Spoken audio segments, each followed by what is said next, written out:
Filosofía aquí y ahora. Movimientos políticos en Argentina.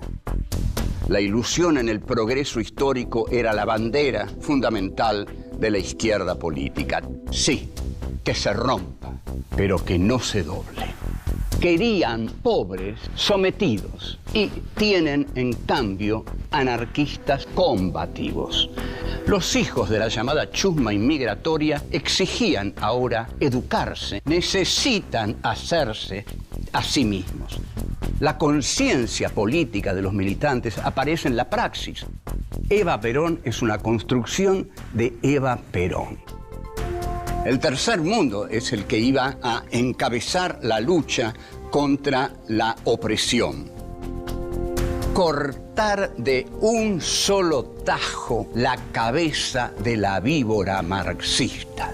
Que vengan los capitales de todo el mundo sin condiciones de ningún tipo. Develar cómo fueron los movimientos políticos que dieron forma a este país que hoy tenemos. La Guerra de Malvinas. 1. Sostener el poder con una gran causa. 2. Liberalismo versus soberanía territorial. 3. Si quieren venir, que vengan. 4. Estamos ganando.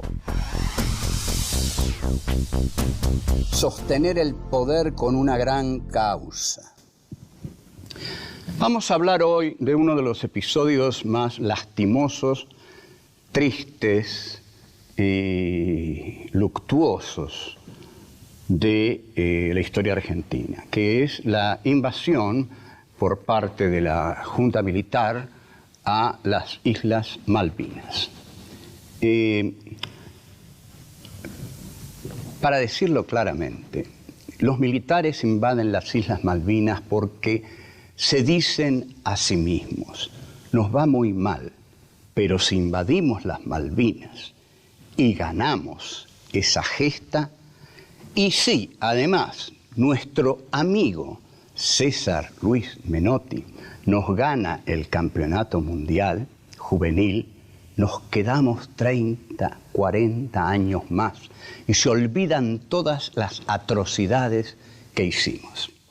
Entonces, la Guerra de Malvinas debe ser encuadrada como un plan de la Junta para fortalecerse y quedarse en el poder a través de esa gesta necesaria, valiosa, auténtica de la Argentina, pero que no tenía por qué quedar en manos de ellos, y menos en manos bélicas, porque la negociación diplomática estaba muy avanzada. Pero los militares habían tenido y ya tenían conciencia de las masacres que habían ocurrido, porque además el mundo exterior y todos los organismos humanos de todo el mundo les señalaban esas atrocidades. Poco antes del 2 de abril, Saúl Ubaldini, sindicalista que se haría célebre durante el gobierno de Ricardo Alfonsín, hace una huelga, una huelga sindical el 30 de marzo y la Junta la reprime en el estilo de la Junta, ¿no?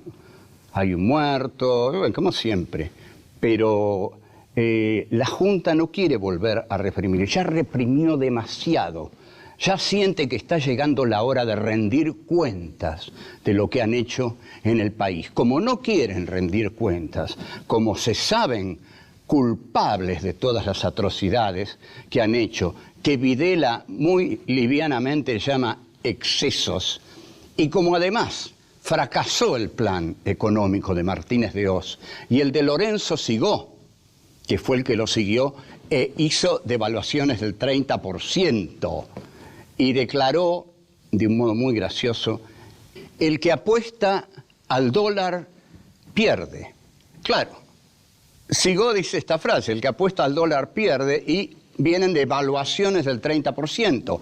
El peso queda por el piso realmente, ¿no? Entonces, la resolución de esto es que el que apostó al dólar realmente ganó. Influyen también en la desesperación de la Junta, porque es por desesperación que invade las Malvinas, el enorme, brutal aumento de la deuda externa, el hartazgo de muchos argentinos creadores por la censura, se prohibía cualquier cosa. Y los artistas manifestaban entonces porque querían expresarse, y con la censura de los militares, que parecen ser bastante duros para entender la cultura, no podían manifestarse. También viene aquí la Comisión Interamericana de Derechos Humanos, y el gran relator de fútbol, José María Muñoz, le dice a la gente que vaya a mostrarle a esa organización que viene a juzgarnos cómo es el pueblo argentino, cómo somos verdaderamente. Surge entonces una consigna, no muy ingeniosa, pero que la largan: los argentinos somos derechos y humanos. Había una teoría que aumentaba el miedo y que decía lo siguiente: hasta ahora los militares pasaron el peine grueso, pero van a empezar a pasar el peine fino. Y cada uno decía, bueno, si pasan el peine fino me agarran a mí. Y no sabían qué hacer, si quedarse, si irse. Bueno, esa angustia era muy grande. El caso es que la invasión a Malvinas responde a una desesperación que tienen los militares por prolongarse en el poder. Cuanto más tiempo estemos en el poder, más tiempo van a tener para olvidar los crímenes que nosotros sabemos no fueron excesos, sino que fueron cuidadosamente planeados. Entonces la Junta busca ser heroica, busca una gran causa nacional para consagrarse en la conciencia del pueblo con esa gran causa nacional. Y la encuentra, la Guerra de Malvinas. Y ahí se arrojan entonces con todo, y ese va a ser su verdadero suicidio. Volvemos. 2. Liberalismo versus soberanía territorial. La Junta Militar, luego de haber estado encabezada por Roberto Viola, está encabezada en este momento de las Islas Malvinas por Leopoldo Fortunato Galtieri, que se consideraba a sí mismo un general majestuoso porque su modelo era el general Patton. Entonces, primero había, de primera, ante las Islas Malvinas, había una cierta cautela. Vamos, tocamos las islas y volvemos. Supongo que esta frase estaría basada en una famosa frase que decía un jugador de Boca que se llamaba Pentrelli, que era muy hábil y decía, toco y me voy. Tocaba la pelota, la pasaba y se iba para recibirla de nuevo. Pero la Junta no era tan inteligente como Pentrelli. En el desembarco del 2 de abril del 82, Galtieri se entusiasma, se siente el general majestuoso. Entonces, además, un montón de argentinos, una obscenidad de argentinos, van a la plaza a vitorear al general victorioso. Y comienzan los comunicados de la gran causa nacional. Las tropas argentinas están en las islas y las islas han vuelto a ser nuestras. Galtieri había colaborado muchísimo, por supuesto, en la lucha antiguerrillera, donde había sido tan ferozmente cruel como cualquiera de los capitostes de esa matanza. Videla, Macera, Agosti, Soares Mason estuvieron en el regimiento 601, de tristísima memoria. Galtieri fue un hombre que desarrolló sus actividades tenebrosas, sobre todo en la zona de Rosario, donde se lo mal recuerda. Y finalmente, cuando es nombrado al frente de la Junta, él es el que decide encarnar esta gesta de las Islas Malvinas. Llegan a Malvinas, se instalan en Malvinas y la crueldad de los militares argentinos de ese proceso de reorganización nacional que quería recordar al de Roca, la organización nacional, ahora la reorganización nacional. Si Roca organizó el país matando a los indios, los militares de Videla van a reorganizar al país matando a los subversivos. Entonces, se invaden las Malvinas y lo que ocurre ahí no es más que otra brutal represión contra los argentinos, porque estos hombres acostumbrados a la fácil tarea de la tortura, torturan a los jóvenes, a los pobres chicos que han ido a luchar ahí. Los estaquean, los hacen padecer hambre, frío y luchar contra un ejército profesional que fácilmente los derrota. También en el plano ideológico esto es muy curioso para los militares. ¿Cómo? No habían defendido la soberanía, no habían defendido el plan económico liberal de Martínez de Hoz. El plan liberal de Martínez de Hoz no era abrir el país a todos los capitales que quisieran entrar, y de pronto se vuelven nacionalistas. Y aparece Nicanor Costa Méndez, que da grandes discursos en la OEA, y hay países de América Latina que se juegan por la Argentina y que hacen grandes actos así de felicidad popular por el triunfo de las Malvinas. Lo que nadie advierte es que en realidad están celebrando el triunfo de la Junta, no el de la patria, que la Junta no representó ni podría representar jamás a la patria. Entonces, vivan a Galtieri, y los medios de comunicación expresan esa mentira diciendo célebremente: vamos ganando, vamos ganando. Esta era una infame mentira. Volvemos. 3. Si quieren venir, que vengan. Lo que buscaban los militares eran repetir el extraordinario éxito que habían tenido con el Mundial del 78. Entre tanto, Londres avisa que va a enviar un portaaviones poderosísimo que se llama Invencible. Hay una renuncia del canciller británico Lord Carrington, y el canciller Nicanor Costa Méndez, como dijimos, trabaja a destajo por la causa nacional y latinoamericana. ¿Quién te ha visto, Nicanor Costa Méndez, hombre de Onganía y de toda la derecha argentina, con ojos grises claros, y esos tipos que abren la boca y parece que ya van a hablar en inglés? Así era Nicanor Costa Méndez, que andaba con un bastón muy solemne y que estaba dialogando con Alexander Haig, que habría de coordinar en el 73 que había coordinado en el 73 el golpe contra Salvador Allende. Miren qué lindo personaje. Este era el mediador del enfrentamiento entre Argentina e Inglaterra.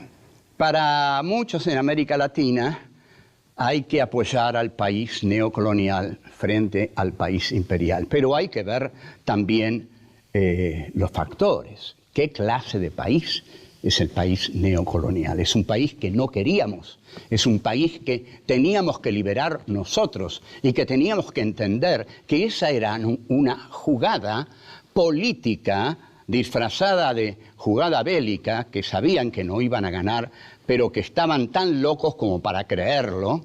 Entre tanto, los dos terribles personajes, que son Alexander Haig y Margaret Thatcher, la dama de hierro, se entrevistan mutuamente Y, por supuesto, Haig le dice, vea Thatcher, haga lo que quiera, Estados Unidos está con usted y le podemos dar estos datos, estos datos, estos datos. También Augusto Pinochet, que era tan criminal como Videla y Galtieri, pero que tenía diferencias con ellos, les da datos muy importantes a los ingleses. La Comunidad Europea, por supuesto, a favor de Inglaterra, exige que Argentina se retire de las islas. Entre tanto, alguien que representa la crueldad, la impiedad y la tortura, que es el capitán Astiz, se enfrenta a los ingleses desde las Islas Georgias con un grupo comando que se llaman los Lagartos. Se rinden sin disparar un solo tiro. Mucha gente, escuché decir durante esos días, este capitán Astiz sirve para torturar gente atada en un banquito, pero no sirve para enfrentarse con soldados de verdad. Los ingleses, con una crueldad innecesaria también, hunden al buque general Belgrano. Galtieri hace una nueva convocatoria en la plaza, ya la había hecho, y había lanzado una frase, si quieren venir, que vengan, y la frase más divertida que lanza es que traigan al Principito. Porque los ingleses también son tan idiotas como para mandar una flota de guerra poderosa con un Principito al frente. Esa era Margaret Thatcher. Finalmente, coherentemente, en Puerto Argentino, el día 14 de junio, se rinden las fuerzas militares del general Galtieri, encabezadas por el general Menéndez. Esta rendición era previsible y es previsible lo que ocurre después de ella, que lo vamos a ver, porque ahora ya volvemos. 4. Estamos ganando. Con respecto a los medios de comunicación, hay que dejar claramente establecido que todos tenían un tono triunfalista. El vamos ganando, que salió en la revista Gente, por supuesto, pero el vamos ganando se decía en todos los principales diarios de distintos modos. Había que mantener alta la moral del pueblo argentino. Estamos ganando. Igual que cuando apenas se produce el golpe, todos los diarios reproducen los comunicados de la Junta. Entran en cadena con los comunicados de la Junta. Y aquí, en esta guerra de Malvinas, entran en cadena con el triunfalismo nacional. Por otro lado, los pobres pibes que están en las islas, congelándose, se dan cuenta que no tienen un solo motivo para participar de esta guerra, salvo el de morir congelados o el de ser atrapados por los gurkas británicos y que, bueno, les hagan lo que quieran los gurkas británicos. Porque un soldadito argentino al lado de un gurka británico, un mercenario preparado durante años para la guerra, no tenía nada que hacer. Los soldaditos argentinos se empiezan a suicidar y hasta el día de hoy se han suicidado más soldados de los que murieron en las Islas Malvinas. Ustedes observan la importancia de un proceso interno de desgarramiento, de desolación, de soledad, de injuria y de herida que no puede cerrar nunca, que 20 años después se siguen suicidando. Cómo se inutilizó una vida en esas jornadas con las que la Junta intentó salvarse. Los soldados argentinos toman conciencia de la inutilidad de esa guerra. Pareciera que no hay guerra con gloria en la Argentina. Este suicidio también fue apresurada por la actitud de la ciudadanía argentina, que les dio vuelta la cara cuando volvieron y que no les dieron trabajo porque volvieron como derrotados y los consideraron parias, inútiles, soldados que no sirvieron para nada, en lugar de pensar que fueron soldados manipulados, torturados por sus jefes. La guerra, por supuesto, le dio todos los derechos a Inglaterra. Ahora sí, a partir de esa guerra, Inglaterra es dueña de sus islas Falklands. Thatcher hace de este triunfo una glorificación de su gobierno. Su gobierno derrotó a la junta asesina de la Argentina. Entonces, luego va a decir que la democracia se la deben a los gurkas. Y esto hay que pensarlo. ¿Cómo llegó la democracia argentina? Porque la dictadura se suicida. No llegó como un triunfo movilizador y político de la clase política y obrera media argentina. Llegó como una catástrofe en la que incurrieron por su torpeza innumerable la Junta Argentina. Entonces es un modo muy cruel de decir que le debemos la democracia a los gurkas. Más bien digamos que la democracia se la debemos al suicidio de una junta que ya no sabía dónde detenerse. Durante el gobierno de la Junta Nacional de Videla, de la Junta Militar, hubo una identidad nacional, la que ellos impusieron a sangre y fuego. Esa identidad nacional no fue democrática. La democracia implica que hay varios puntos de vista sobre lo que este país debe ser. Entonces, la identidad nacional, además, no tiene nada que ver con Malvinas. Malvinas será incorporada alguna vez a este territorio a través de una gesta colonialista diplomática, no a través de una guerra desesperada para mantener en el poder a una junta de matarifes. Esta es mi conclusión sobre la guerra de Malvinas. Una guerra sin gloria para los que pelearon en ella, una guerra vergonzosa para los que intentaron conducirla, y una guerra que para nada le sirve a la Argentina, porque la perdió por una causa que mejor hubiera sido que la siguiera luchando como la lucha ahora, a través de la legalidad diplomática y no a través de la violencia de una junta que no representaba a nadie más que a sí misma. Bueno, chao, hasta luego.